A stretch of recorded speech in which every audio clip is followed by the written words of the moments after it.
N'Golo Kanté est l'un des chouchous des Bleus, à tel point que France Football a décidé de le mettre en une. Dans son esprit, le plus important n'est pas d'être un bon footballeur, mais d'être un homme bon. Il a la bonté de l'être humain. Tu es obligé de l'aimer. Même le diable fait demi-tour lorsqu'il s'approche de lui. Il a une humanité que peu de personnes ont, explique dans le magazine son ex-coéquipier à Caen, Aladine Yaya. Une humilité hors norme, tout comme sa faculté à affronter les épreuves, comme la mort de son père il y a 16 ans, mais aussi celle de son frère beaucoup plus récemment. Quelques semaines avant la Coupe du Monde, l'un de ses frères est décédé d'une crise cardiaque, un drame qui aurait pu le faire flancher, mais c'est mal connaître N'Golo Kanté.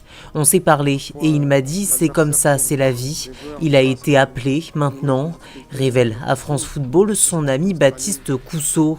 Il a connu des événements tragiques, il les a acceptés et en tire une force. Lorsque tu lui parles, que tu lui demandes si ça va, il a toujours la même réponse, il te fait son bruit avec sa bouche et lâche un t'inquiète. Confie au magazine l'un de ses proches appelé Cyril.